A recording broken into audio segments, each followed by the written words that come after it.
Buat kamu yang sebentar lagi lulus SMA atau kuliah, mungkin bisa relate sama aku.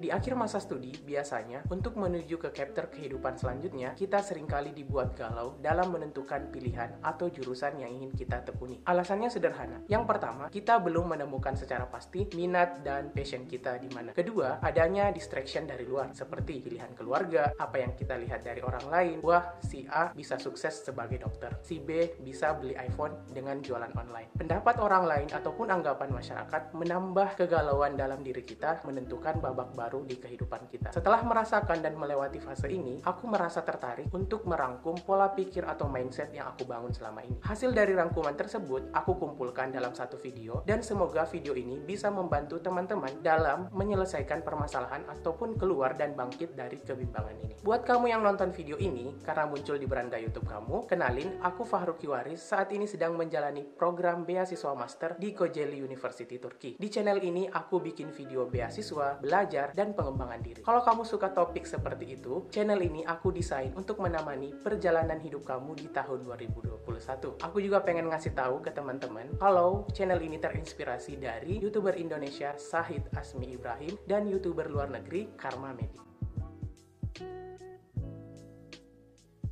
Yang pertama, yang harus kamu tanam dalam pikiranmu adalah semua bidang bisa sukses di masa depan. Mulai sekarang, stop mencari di kolom pencarian Google jurusan terbaik di sana dan di situ. Mulai sekarang, berhenti mendengarkan pendapat orang lain. Wah, si A bisa sukses dengan kuliah di jurusan kedokteran. Kalau kamu kuliah di jurusan teknik, lowongan pekerjaan akan terbuka lebar. Kenapa? Karena secara tidak langsung hal ini dapat mempengaruhi kamu dalam memilih bidang atau jurusan yang tidak sesuai dengan passion kamu, atau malah memaksa untuk mencapai itu, dan jika tidak tercapai, kamu merasa gagal dan mulai kehilangan motivasi. Padahal setiap orang memiliki potensi yang berbeda, dan jika ia mengerjakannya dengan passion, maka ia bisa sukses. Nah, apa itu passion? Passion adalah sesuatu yang kita tidak bosan untuk melakukannya. Passion adalah sesuatu yang kita lakukan dengan senang hati, tanpa paksaan, dan biasanya panggilan alam bawah sadar seseorang. Bahkan, kita rela bekerja berjam-jam tanpa merasakan kelelahan jika pekerjaan itu dikerjakan dengan passion. Contohnya, ketika aku menemukan passion di bidang akademik, it means hal-hal yang bersifat ilmiah, ilmu pengetahuan, teori, dan biasanya mengarah ke pekerjaan dosen atau peneliti, aku mulai memutuskan untuk melanjutkan S1 tanpa harus memilih jurusan yang disarankan artikel atau orang-orang di luar sana. Yang terpenting, jurusan itu masih masuk dalam passion dan kapasitas diri aku. Terkadang, banyak orang yang memaksakan kehendaknya dengan dalih, semua bisa, asal kita mau. Padahal, faktanya, mau aja tidak cukup. Seiring dengan berjalannya waktu, semua hal yang kita lakukan selalu berkaitan dengan alam bawah sadar. Dan ketika alam bawah sadar mulai menolak, artinya tidak sesuai dengan passion, maka dari situ itulah muncul berbagai persoalan seperti prokrastinasi, merasa salah jurusan, mulai mencari hal baru sebagai pelarian, sehingga mulai tidak fokus dengan pilihan kamu.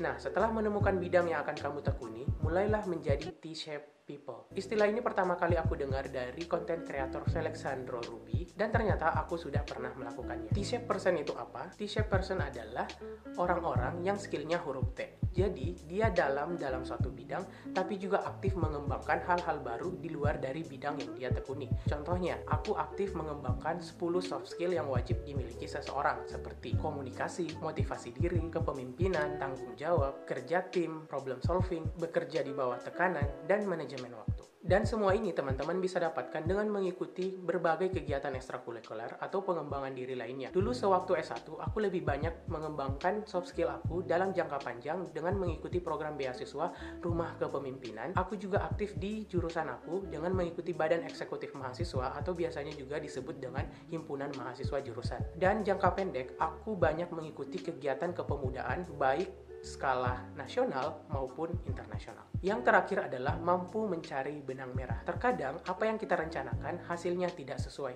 Ada masa di mana kita bisa mencoba kembali, ada masa di mana kamu harus tetap melanjutkan karena beberapa faktor. Yang pertama umur, yang kedua mungkin kondisi keluarga, ada faktor lingkungan dan segala macam. Contohnya ketika SMA kamu berada di bidang IPA. Tetapi pada saat mendaftar SBMPTN ataupun kuliah, kamu berada di bidang sosial. Jangan mengeluh, mending cari benang merahnya. Caranya dengan mencari potensi diri kamu yang lain. Misalnya, ternyata kamu termasuk orang yang mudah belajar hal-hal yang baru. Kamu bisa menggunakan karakter yang biasanya dimiliki oleh anak IPA, seperti analisis kuat, logis, dan itu bisa kamu terapkan ketika melakukan kegiatan sosial di bidang yang baru kamu tekunin itu. Dengan begitu, kamu akan tetap survive dan lebih mencintai apa yang hadir dalam hidupmu. Karena hidup adalah seni menerima, belajar, dan bertahan.